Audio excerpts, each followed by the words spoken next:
My name's Emily, and I'm 32. I'm sitting on my porch in Ohio, holding a faded wedding photo from a decade ago when life felt like a promise. Last week, my husband Nathan looked me in the eyes during our divorce talks and said, "Return everything I ever gave you and the kids." His words cut deeper than I can explain. But a week later, something happened. Boxes showed up on his doorstep, and what was inside? Well, it changed everything. What would you do if someone tried to erase your past? Stick with me to find out.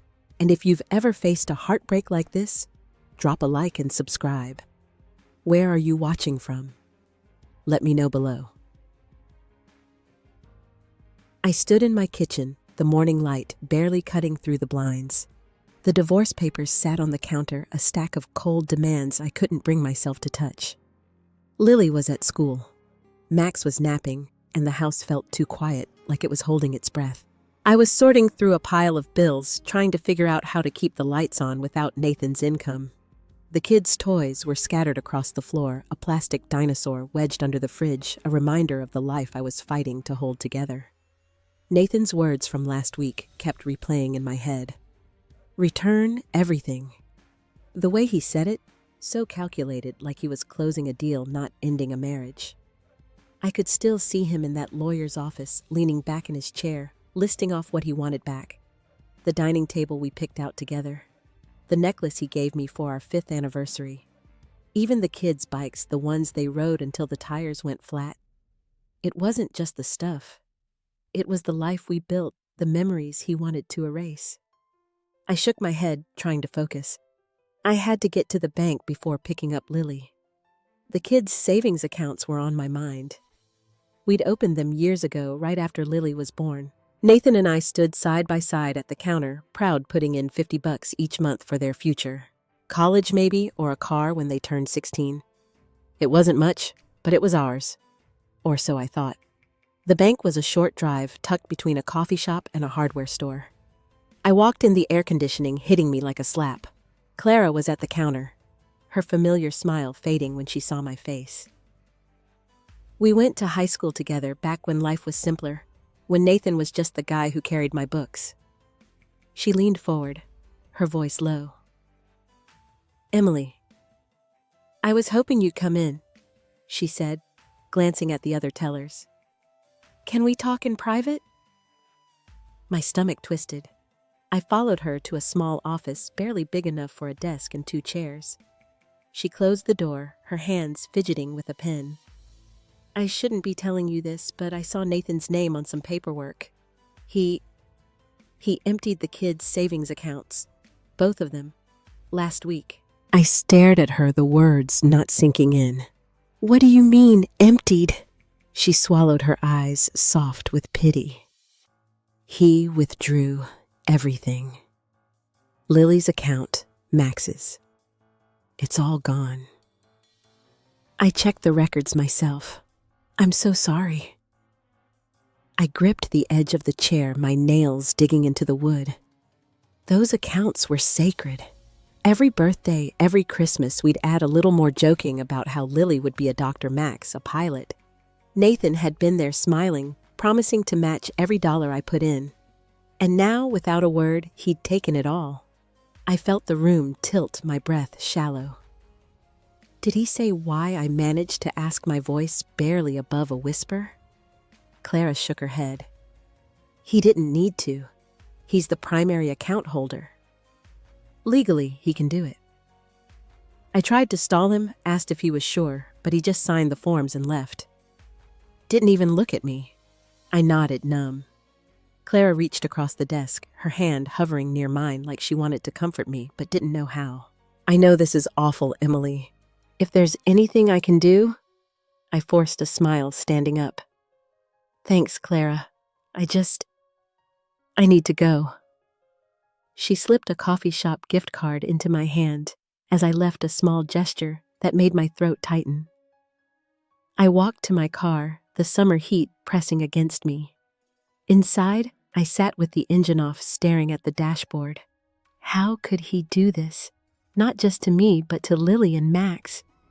Their future, Our promise gone with a signature. I wanted to scream, to call him and demand answers, but part of me was afraid of what he'd say. Maybe he'd blame me, say I drove him to it. Maybe he'd just laugh. I thought about our early days when Nathan was different. Our first apartment, a tiny place with a leaky faucet where we'd dance in the kitchen to old radio songs. When Lily was born, he cried harder than I did, holding her like she was the world. Even after Max came along when money was tight and we fought more, he'd still bring home little gifts, a candy bar for me, a toy car for Max. Where had that man gone? Or had I been blind, seeing what I wanted instead of what was real? My phone buzzed, snapping me back. It was Hannah, my sister, her name lighting up the screen. I answered, trying to keep my voice steady. "Hey, you okay?" she asked, her tone sharp with worry. She'd always been able to read me, even from miles away. I hesitated, then told her about the bank, the accounts, Nathan's betrayal. The words spilled out raw and jagged. Hannah listened, her silence heavy, until I finished. "That's low even for him," she said finally. "You don't deserve this, Em. None of you do." I leaned my head against the steering wheel, closing my eyes. "I don't know what to do, Hannah. He's taking everything." She sighed, and I heard the strain in her voice, something she hadn't shared before. "I get it. Greg's been distant lately. Not like Nathan, but it's hard. Like I'm losing him too." Her words hit me a mirror to my own pain. Hannah, always the strong one, was cracking too. We talked for a few minutes, promising to meet soon, but when I hung up, the weight was heavier. It wasn't just me. It was us women, holding on to men who'd stopped caring. I started the car, my hands shaking, and drove home, the empty accounts burning in my mind. I needed to confront Nathan to understand why. But as I pulled into the driveway, I wasn't sure I was ready for his answer. Back in the house, I paced the living room, the kids' toys still scattered like a battlefield. Max was awake now, toddling around with a juice cup, oblivious to the storm in my chest. I wanted to call Nathan to demand why he'd gutted our kids' future, but my hands trembled too much to dial. Instead, I grabbed my phone and typed a text, my fingers fumbling over the keys. "Why did you take their savings? What's going on with you?" I hit send before I could overthink it, my heart pounding. The silence that followed was worse than any reply. I sank onto the couch, staring at the screen, willing it to light up. Minutes dragged by, each one heavier than the last. Finally, a notification pinged. Nathan's name. I opened it, bracing myself. "You'll get what's fair," he wrote. "Stop making this harder than it needs to be." That was it. No explanation, no apology, just a cold dismissal that made my skin crawl. I dropped the phone, my breath catching. Fair.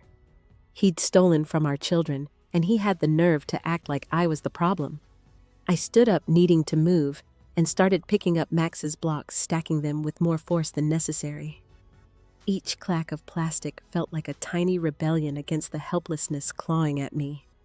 I kept seeing Lily's face, imagining her at 16, asking why we couldn't afford her dream school.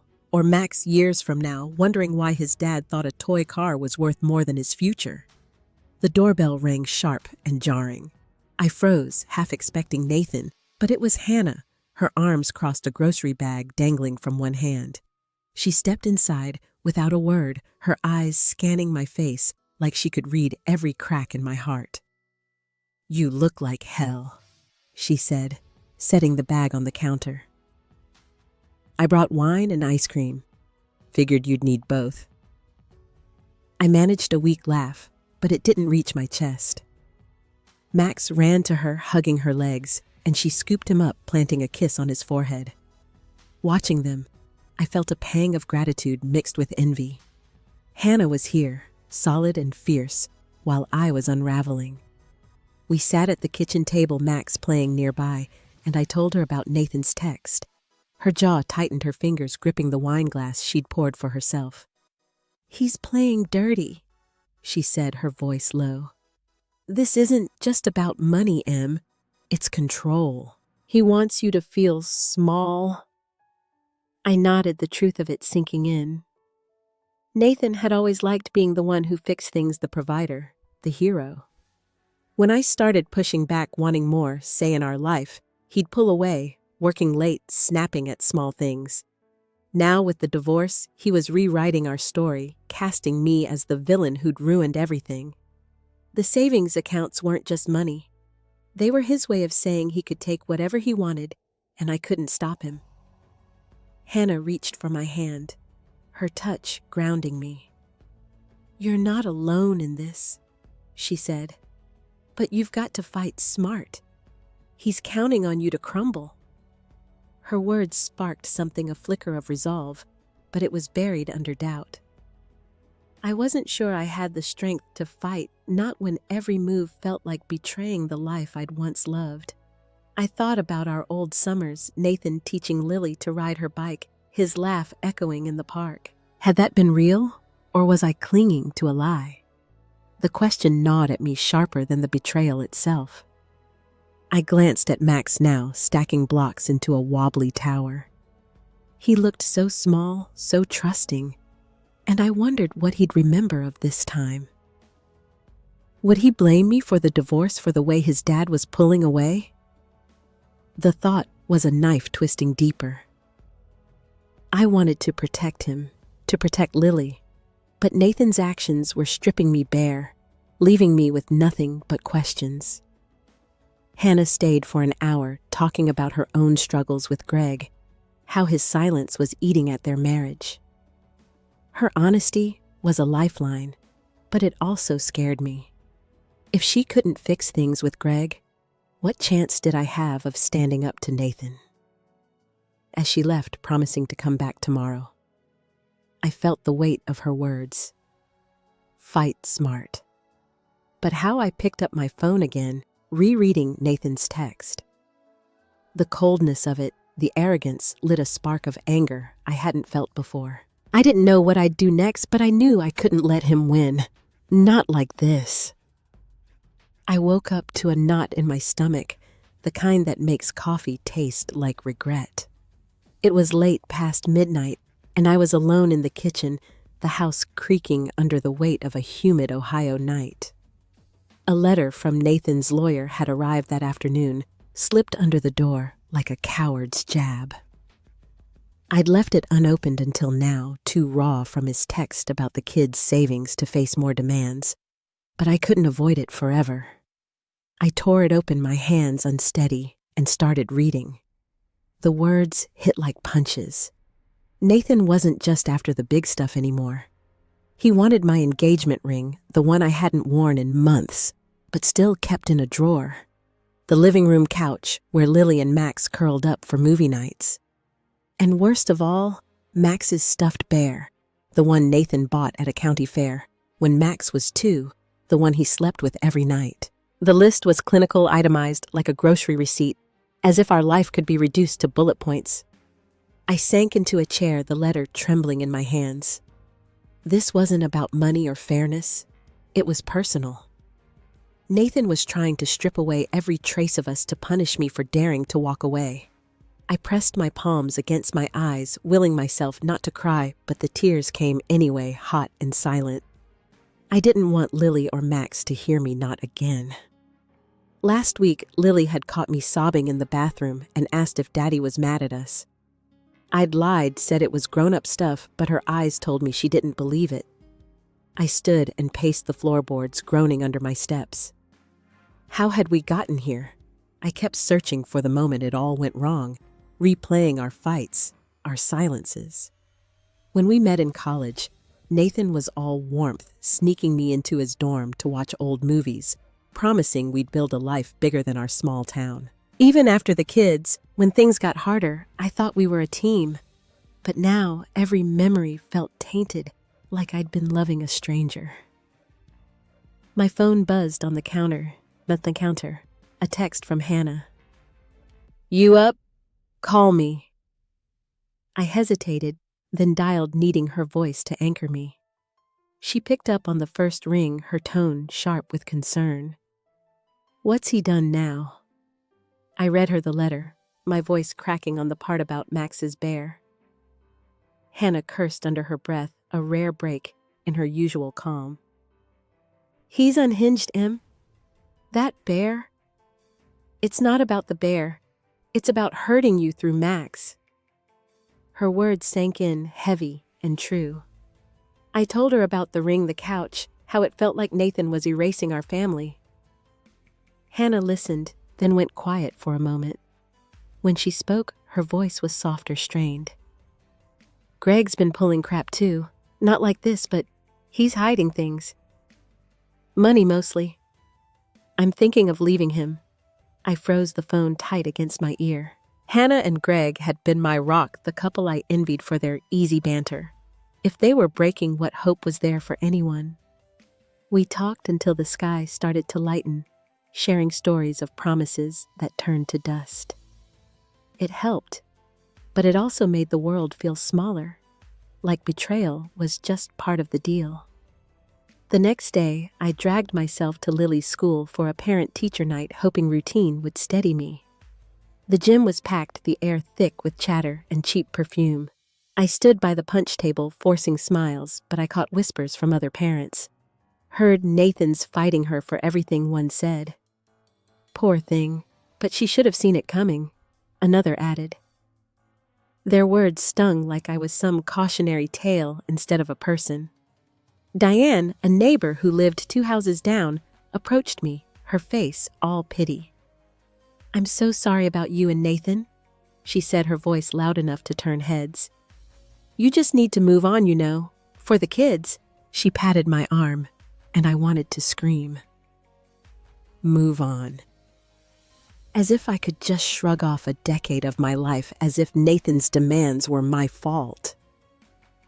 I nodded, biting my tongue, and excused myself to the bathroom. Splashing water on my face, I stared at my reflection, barely recognizing the woman looking back.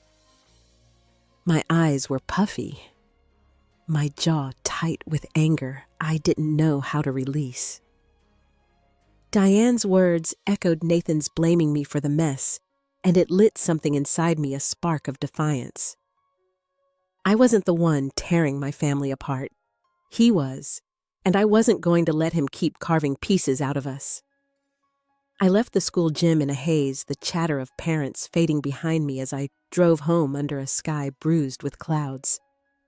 The spark of defiance I'd felt in the bathroom was still there, but it was fragile, flickering against a wave of exhaustion. I wanted to fight to prove Diane and Nathan wrong, but every step felt like wading through mud. By the time I pulled into the driveway, my hands were shaking, not from anger, but from the weight of holding it all together. Inside the house was dark, the kids already in bed. I checked on them, tucking Max's blanket tighter, brushing a strand of hair from Lily's face. They looked so peaceful, but I knew the storm was creeping closer. I couldn't protect them from Nathan's demands forever. The thought of him taking Max's bear, of Lily losing the couch she loved, made my chest ache like a bruise that wouldn't heal. I wandered to my bedroom, the silence pressing in. On a whim, I opened the nightstand drawer, looking for something to ground me. Instead, I found an old letter, folded neatly, Nathan's handwriting scrawled across the front. My name written in the loopy script he used back in college. I hesitated, knowing it would hurt, but I unfolded it anyway. "Emily, you're my home." It began, words from a spring night when we were 20, dreaming of a future that felt infinite. He wrote about our plans, the kids, we'd have the house we'd buy. Every line was a promise, and reading it now felt like swallowing glass. I crumpled the paper, my breath hitching. That Nathan was gone, replaced by a man who saw our life as collateral. The letter wasn't a memory. It was a lie, mocking me for believing in it. I shoved it back in the drawer, slamming it shut, but the words lingered, taunting me. Had I missed the signs? Was I too busy playing wife and mom to see him slipping away? The questions piled up, each one heavier than the last, and I felt myself sinking under them. My phone rang, shattering the quiet. It was Hannah again, her voice urgent. "Em, you need to hear this. I just talked to a friend who saw Nathan at a bar last night. He was bragging about the divorce, saying he's going to make sure you get nothing. He's telling people you pushed him into this." I gripped the phone, my knuckles white. He's spinning it, making you the bad guy," she said, her anger matching mine. "He's saying you were controlling, that you wanted too much. It's disgusting." I paced the room, my bare feet cold against the hardwood. Nathan wasn't just taking our things. He was rewriting our story, painting me as the one who broke us. I could hear him now, charming the bar crowd with his half-truths, the same charm that won me over years ago. It made me sick, imagining strangers nodding along, believing his lies. I wanted to call him, to scream that he didn't get to do this, but Hannah stopped me. "Don't give him the satisfaction," she said. "He wants you to react. You need to stay calm, figure out your next move." But calm felt impossible. I hung up, my mind racing. I thought about Lily's question, her small voice asking if Daddy was mad at us. Now I wondered if Nathan was poisoning her against me, planting seeds of doubt in her mind. The idea was unbearable, a betrayal deeper than any bank account or couch. I sat on the edge of my bed, my hands clenched in my lap, trying to breathe through the panic clawing at my throat. I tried to focus on something practical, anything to keep from spiraling. I started boxing up small things. Nathan had listed old kitchen gadgets, a lamp we never used. Each item felt like a piece of me, a surrender I wasn't ready to make. I paused at a photo frame on the shelf, one Nathan hadn't claimed yet, a picture of us at Lily's first birthday. We were laughing, cake smeared on our faces, a family I thought would last. I set it down, unable to pack it, my fingers trembling. The doorbell rang sharp and late. My heart jumped, expecting Hannah or maybe a neighbor, but when I opened the door, no one was there. Just a new letter taped to the porch railing, Nathan's lawyer's letterhead glaring in the moonlight. I tore it open, my pulse hammering. It was an addendum demanding more: the kids' art supplies, my winter coat, even the backyard swing set. The list went on, relentless, and I stood there, the paper shaking in my hands, feeling the ground slip out from under me. He wasn't stopping. He was going to take everything, and I didn't know how to make it stop. The morning sun barely broke through the fog as I stood at the stove flipping pancakes for Lily and Max. Their chatter filled the kitchen, a fragile bubble of normal I was desperate to keep intact. But that second letter from Nathan's lawyer, the one left on the porch last night, sat like a brick on the counter. I hadn't opened it again, couldn't bear to see what else he wanted to rip away. The swing set, my coat, Lily's crayons, it was too much a deliberate gutting of our life. I pushed the thought down, focusing on the sizzle of batter until a sharp knock at the door jolted me. I glanced at the clock. 9 on a Saturday, too early for Hannah or the mail. My stomach churned as I wiped my hands on a dish towel and crossed the living room. Through the window, I saw Nathan's car in the driveway, his silhouette looming on the porch. My pulse spiked. He hadn't come to the house since we separated, always meeting at the lawyer's or sending his demands through letters. What was he doing here? I opened the door, keeping the screen between us. Nathan stood there, his jaw tight, wearing a crisp shirt that looked out of place in our messy yard. "I need to check the house," he said, his voice flat, like he was reading a script. "Make sure you're not hiding anything I'm entitled to." My mouth went dry. Entitled. You can't just show up and demand to walk through our home. He crossed his arms, his eyes narrowing. "It's still my house too, Emily. I paid for most of it. Let me in or I'll call my lawyer right now." The threat hung heavy, and I felt the kids' eyes on me from the kitchen. I didn't want them to see this. Didn't want another fight etched into their memories. Against every instinct, I stepped aside, holding the screen door open. Fine, but make it quick. Nathan walked in his shoes, clicking on the hardwood, and I trailed him, my heart hammering. He moved through the living room with purpose, his gaze sweeping over every corner like a landlord inspecting a rental.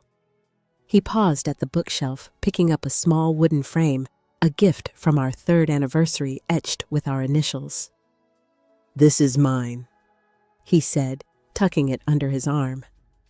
I bit my lip, swallowing a protest, but the violation burned. He kept going room by room, his hands brushing over things that held our history. In the hallway, he stopped at Lily's art easel, a bright red thing she used to paint sloppy flowers and stick figure families. "I bought this," he said, almost to himself, and set it against the wall, like he was claiming it. My chest tightened, picturing Lily's face when she saw it gone, her small world shrinking with every item he touched. In Max's room, it got worse. Nathan stood over the crib where Max's stuffed bear lay nestled against a pillow. I'd tucked it there this morning, knowing Max would want it tonight. Nathan picked it up, turning it over in his hands, his expression unreadable. "This too," he said, his voice low. "I got it at that fair, remember?" I stepped forward, my voice shaking. "Nathan, you can't take that. Max needs it to sleep. He's 5. Please." He looked at me, his eyes cold, almost amused. "You wanted this divorce, Emily. You don't get to pick and choose what stays." Before I could respond, a small voice came from the doorway. Daddy Max stood there, rubbing his eyes, his pajamas wrinkled from nap time. He saw the bear in Nathan's hands and froze, his lip trembling. "That's mine." Nathan didn't flinch. He crouched down, holding the bear out of reach. "I bought it, buddy. I'm just taking what's mine." Max's face crumpled, and he started to cry, a raw, hiccuping sound that tore through me. I rushed to him, kneeling to pull him close, but my eyes were on Nathan.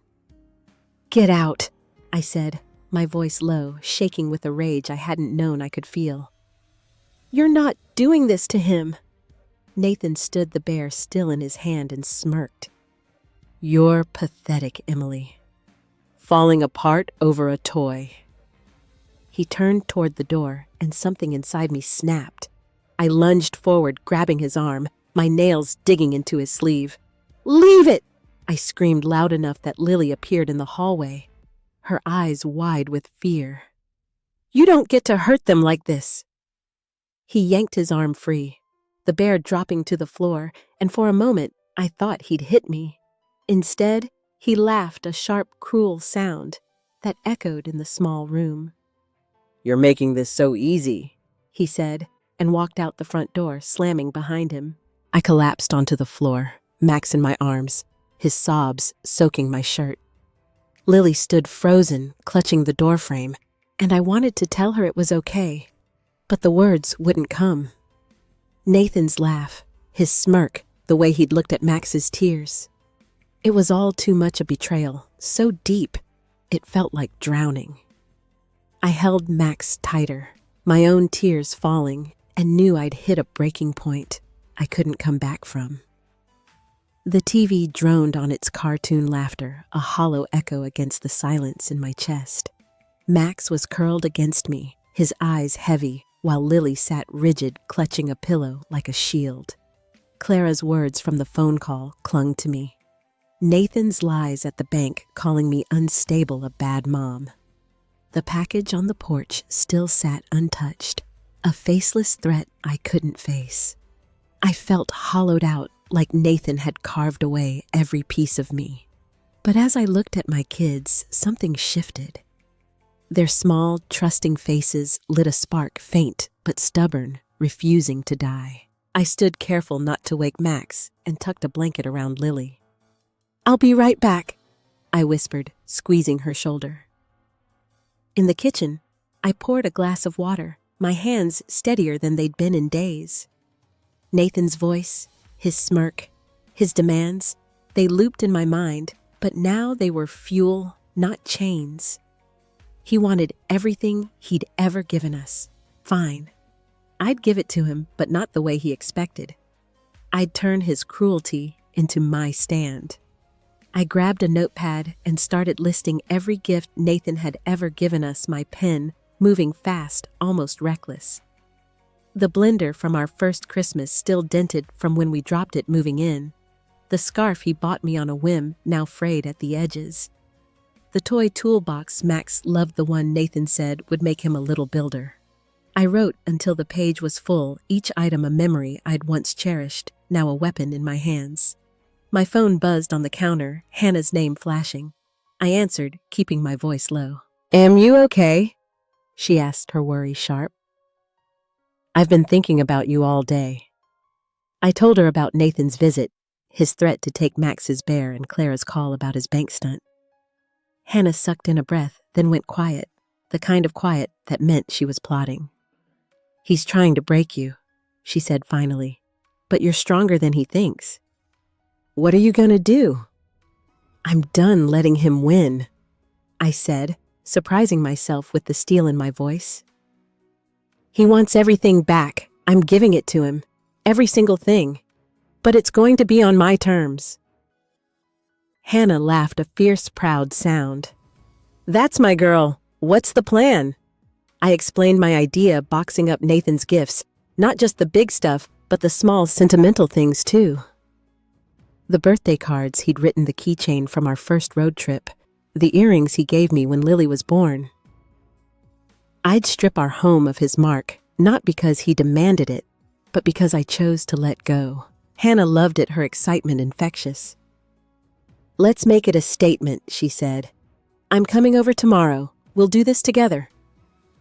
I hung up, my pulse quickening. For the first time in weeks, I felt a flicker of control, like I was steering my own story. I moved to the hallway closet, pulling out empty cardboard boxes, the kind we'd saved for moving someday. They smelled faintly of dust, but to me they were a fresh start. I started in the living room, grabbing the photo album from our early years, its pages stiff with time. I flipped it open, my breath catching at a picture of Nathan and me at a lake, young and grinning, before kids, before cracks. I set it in the first box, my fingers lingering, then moved on. Next was the kitchen, where I pulled out a set of mugs Nathan bought on a work trip, their tacky slogans faded from years of use. Each item I packed felt like shedding a weight, like I was reclaiming the space for me and the kids. I worked quietly, the house still, but my mind was alive, planning. I wanted Nathan to feel the weight of what he was losing, to see the life he was throwing away.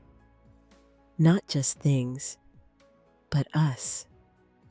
I paused at a small glass figurine, a bird Nathan gave me when we were dating, saying it reminded him of my laugh. I held it up, the light catching its edges, and for a moment, I faltered. This wasn't just his gift. It was a piece of who I'd been, a girl who believed in forever. But that girl was gone, and I wasn't her anymore. I set the bird in the box, my jaw tight, and kept going, the spark inside me growing, ready to burn. The morning light spilled through the kitchen window, catching the dust motes as I stacked another box by the door. My hands were sore from packing, but the ache felt good, like proof I was doing something real. Hannah arrived just after breakfast, her hair tied back, ready for battle. She hugged me tight, her warmth a reminder I wasn't alone. "Let's make him regret this," she said. Her grin sharp, and we dove into the work, turning my defiance into something tangible. We moved to the bedroom, where I pulled open a dresser drawer, revealing a stack of Nathan's old gifts. A silk scarf from our first Valentine's Day, its edges worn from years of use. A journal he'd given me when I was pregnant with Max, its pages blank because I'd been too tired to write. Each item went into the box not with anger, but with purpose. I wasn't erasing him. I was choosing what stayed in my life. Hannah held up a pair of earrings, simple silver hoops Nathan bought, after a fight his way of saying sorry without words. These too, she asked, her brow raised. I nodded, my throat tight. All of it. If he wants it back, he gets it all. She smirked, tossing them in. You're a badass, you know that? I laughed, the sound foreign but welcome. It wasn't just about the stuff. It was about reclaiming my voice, my right to say no to Nathan's narrative. I thought of him at the bank, calling me unstable, and the shame I'd felt began to shift into something fiercer. He didn't get to define me, not anymore. Clara showed up around noon, her pickup truck idling in the driveway. She'd offered to help deliver the boxes, her face lighting up when I told her the plan. I had an ex like Nathan once, she said, leaning against the counter. Tried to control everything. I wish I'd done something like this. Her story steadied me, a reminder that survival was possible, that I wasn't the first to face this kind of betrayal. We worked through the afternoon, sorting and packing. I found a stack of ticket stubs from our first concert together, tucked in a shoebox under the bed. A cheap bracelet Nathan gave me at a carnival, its beads faded but still bright in my memory. Each item carried a story, but I didn't linger. I sealed them in the boxes, my hands steady, my resolve growing. Hannah suggested a note, something to leave with the boxes, and I hesitated. Words felt risky, like they could tip my defiance into pettiness. But she pushed, her eyes gleaming. It's not about him, she said. It's about you. Say what you need to say. I grabbed a piece of paper, my pen hovering. I wrote slowly, choosing each word with care. Here's everything you asked for, Nathan. We're done carrying your weight. It was short, but it felt right, a quiet declaration of my freedom. I slipped it into an envelope, taping it to the top box, my heart pounding with a mix of fear and pride. As the sun dipped low, we loaded the boxes into Clara's truck. There were 10 in all, each one heavy with more than just objects. I stood back, wiping sweat from my brow, and felt a shift inside me, like a door swinging open. I wasn't the woman Nathan had mocked, the one he'd called pathetic. I was Emily, mother survivor, and I was taking my life back. Clara climbed into the driver's seat, Hannah beside her, and I followed in my car, the kids with a neighbor for the evening. We drove to Nathan's new apartment across town, a sleek building that screamed his need to start over. The street was quiet, the sky streaked with pink. We stacked the boxes on his doorstep, working fast, our breaths visible in the cool air. Clara gave me a nod, her eyes warm with approval, and Hannah squeezed my hand, her silent strength bolstering mine.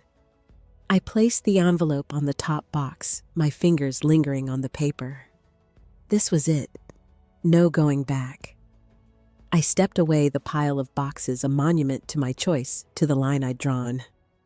We drove off, the truck's engine a low rumble, and I glanced back, once the boxes small but unyielding in the dusk.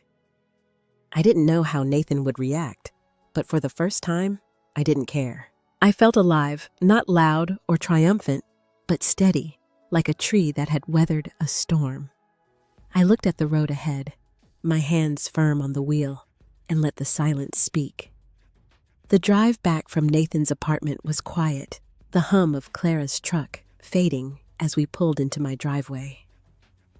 Hannah hugged me before heading home, her eyes bright with a mix of pride and worry. Clara lingered, offering a quick smile before driving off. I stood alone in the dark, the weight of what I'd done settling over me like a heavy coat. Those boxes on Nathan's doorstep weren't just things. They were my line in the sand. I went inside, checked on Lily and Max, and fell into bed, exhausted but restless, waiting for the fallout. Morning came too fast, the kids' laughter pulling me from a shallow sleep. I made breakfast, moving through the motions, but my mind was on Nathan. Would he call? Show up? Ignore it? My phone stayed silent, and the absence of his reaction gnawed at me. I kept picturing him opening those boxes, seeing the note, the earrings, the ticket stubs. Would he feel anything, or was he too far gone? Around noon, my phone finally buzzed, Nathan's name flashing like a warning. I braced myself and answered, my voice steady despite the knot in my chest. "What do you want?"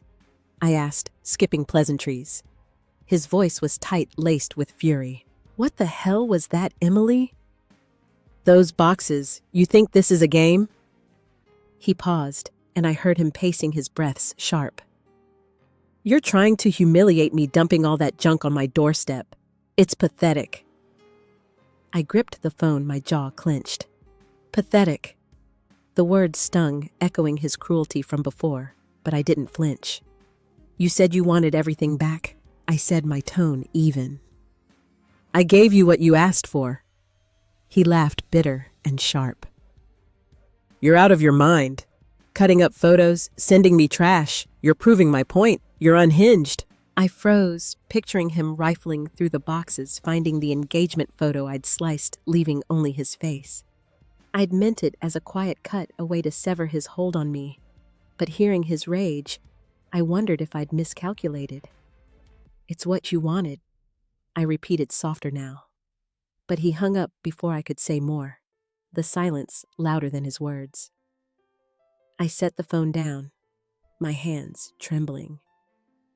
His anger was expected, but it still shook me, the way he twisted my stand into something small, something crazy. I busied myself with the kids, helping Lily with a puzzle, but my mind kept drifting to Nathan's voice, his accusation. Was I unhinged? Had I gone too far? The doubt was a quiet poison seeping into the edges of my resolve. That afternoon, an unexpected call came from Ethan, Nathan's older brother. We hadn't spoken in months, not since the divorce started, but his voice was calm, almost hesitant. "Emily, I heard about the boxes," he said. "Nathan's losing it. He showed me some of it, the note, the cut photo.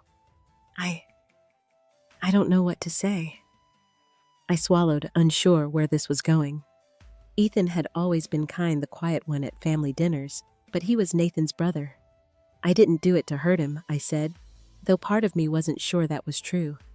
"He demanded everything. I gave it to him." Ethan sighed, and I heard the strain in it. "I know he's been awful.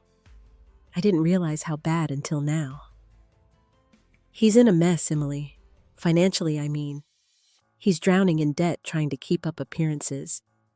I think that's why he's fighting so hard." My breath caught. Debt Nathan had always handled our money, flashing credit cards, buying things we didn't need. I'd trusted him, never questioned the numbers. Now it made sense, his greed, his desperation to claw back every penny. But it didn't soften the sting of his lies, his cruelty. "That doesn't excuse what he's done," I said, my voice low. "Not to me, not to the kids." "I know," Ethan said. "I'm not defending him. I wanted you to know he's not himself, and I'm sorry." He offered to talk to Nathan, to try reasoning with him, but I didn't know if I trusted that. Ethan meant well, but he was still family, still tied to the man who'd broken mine. I hung up, my mind spinning. Nathan's debt explained his actions, but it didn't erase the pain. If anything, it made it worse, knowing he'd dragged us into his chaos. I stood at the kitchen window, staring at the backyard, the swing set still there, untouched for now. Lily's laughter drifted in from the living room, and I clung to it, but Ethan's call had left me unsteady, the ground shifting again. Nathan's rage, his secrets, his brother's pity. They were all pieces of a puzzle I didn't want to solve, and I stood there frozen, waiting for what came next. I sat at the kitchen table, the afternoon light slanting across the worn wood, Lily's puzzle pieces scattered like a map I couldn't read. Ethan's call had left a bruise. His words about Nathan's debt stirring a mix of pity and rage I didn't know how to hold. I wanted to feel vindicated, to let the boxes on Nathan's doorstep be my victory. But the silence that followed felt heavier than his anger. It was as if I'd shouted into a void, and now the world was waiting for me to break. Hannah texted, asking how I was holding up, but I didn't reply. I needed space to sort through the tangle in my chest. Instead, I cleaned, scrubbing the counter until my knuckles ached trying to outrun the questions. Had I humiliated Nathan too much? Was I proving his lies about me giving him more ammunition? The doubt was a quiet poison seeping into the edges of my resolve. A knock at the door pulled me back. It was Diane, the neighbor who'd told me to move on at the school event. Her face was softer now, hesitant, a plastic container of brownies in her hands. "I heard about what you did," she said, stepping inside when I nodded. "The boxes. People are talking." I stiffened, bracing for judgment, but her eyes held something else, regret maybe. "I owe you an apology," she said, setting the brownies down. "I went through a divorce years ago. I know how it feels when everyone picks a side. I shouldn't have said what I did." Her words caught me off guard, a small crack in the wall I'd built. I mumbled a thanks, unsure how to respond, but Diane kept going, her voice low.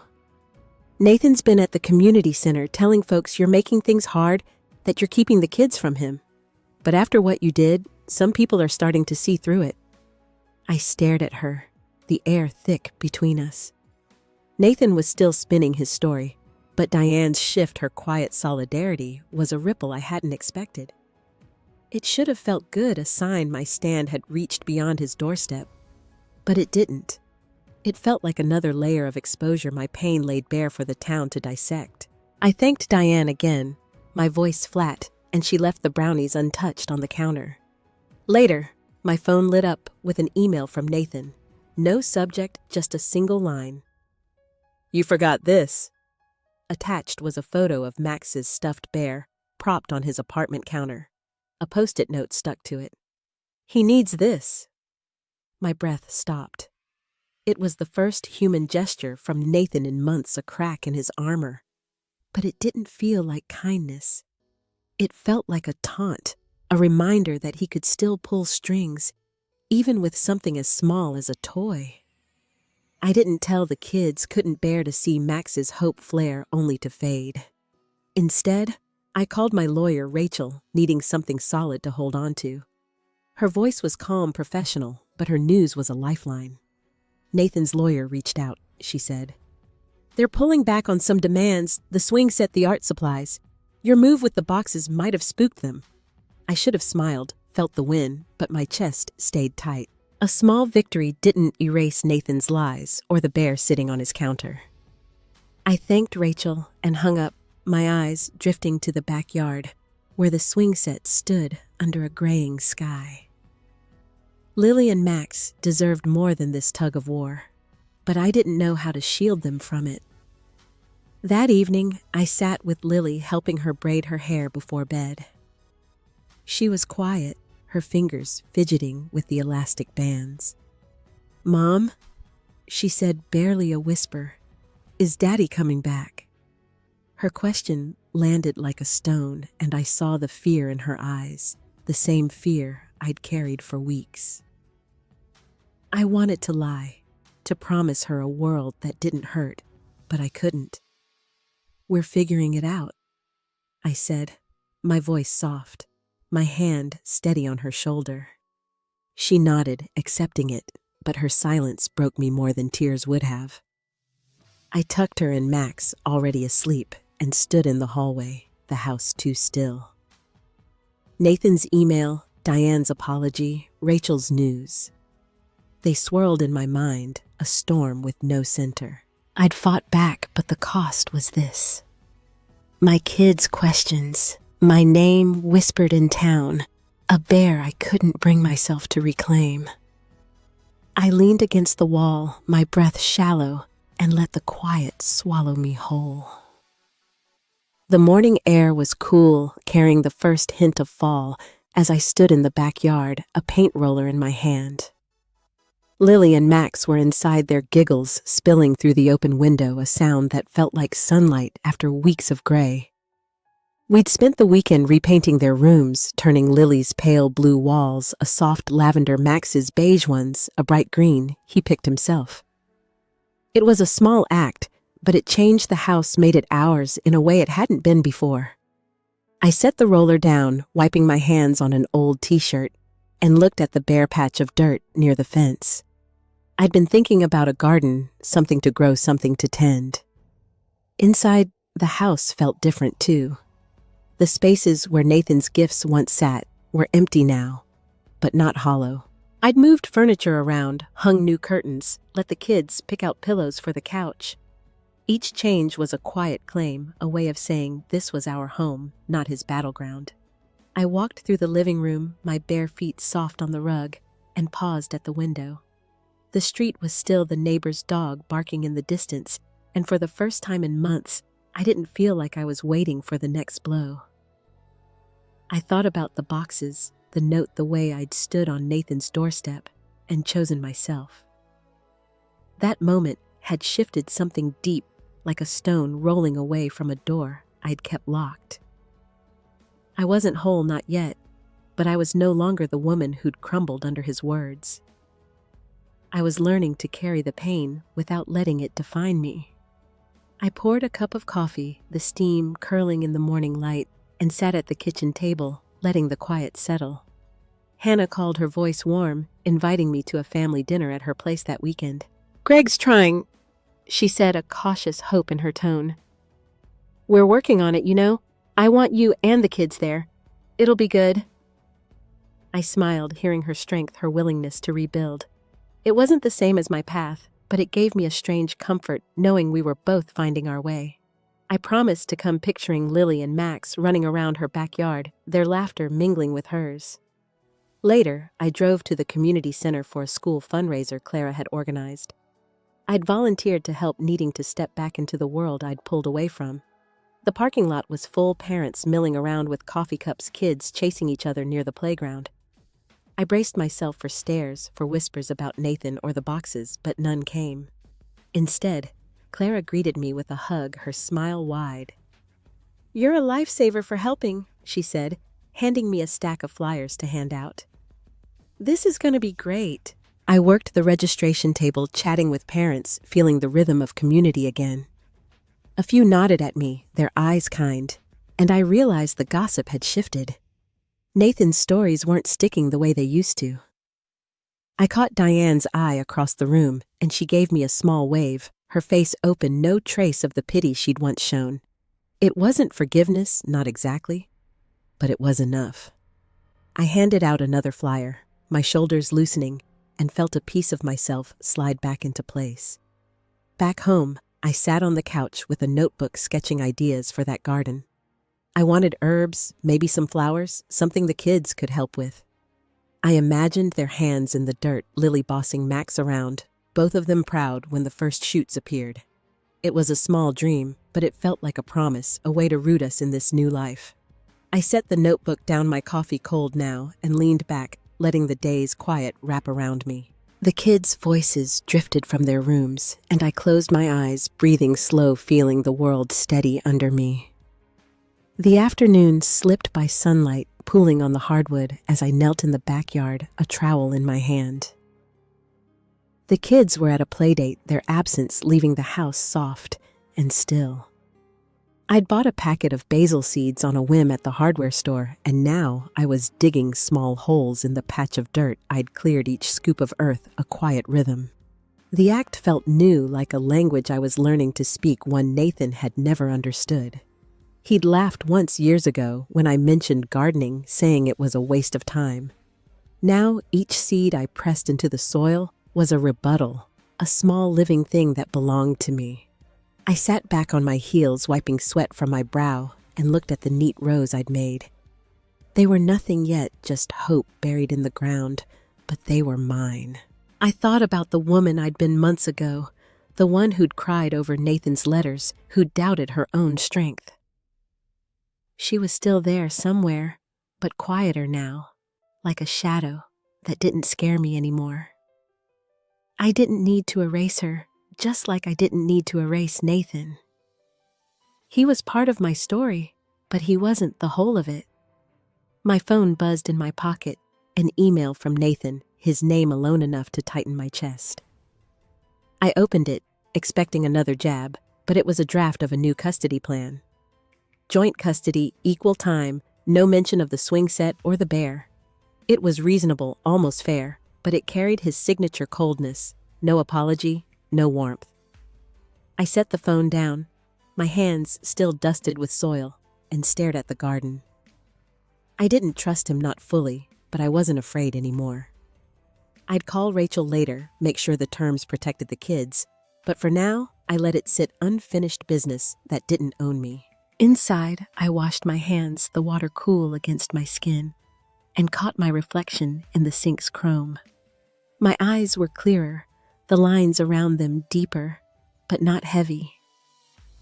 I thought about Lily's question, about her dad, Max's small hand in mine. They were my center, not Nathan's demands or the town's whispers.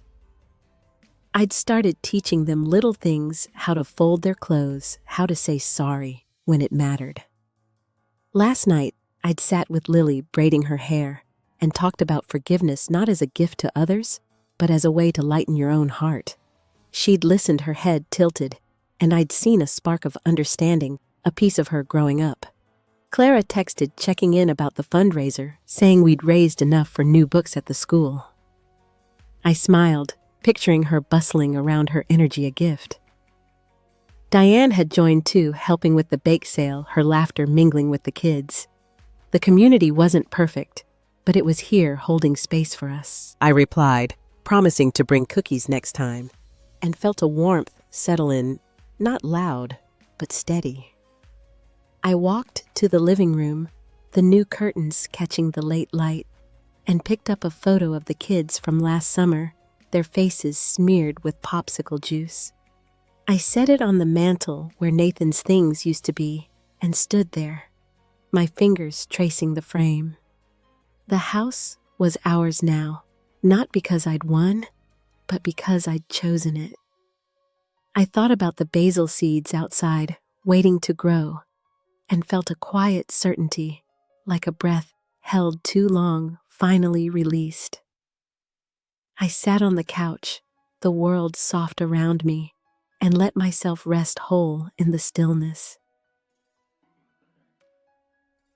The divorce papers were signed last week, inked on a Tuesday morning at Rachel's office, a quiet end to a storm that had raged for months. I walked out with a settlement that felt fair: joint custody, the house in my name, the kids' savings accounts restored.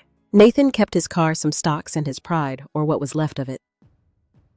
I drove home under a crisp autumn sky, the weight of the past year still there, but lighter, like a coat I could finally unbutton.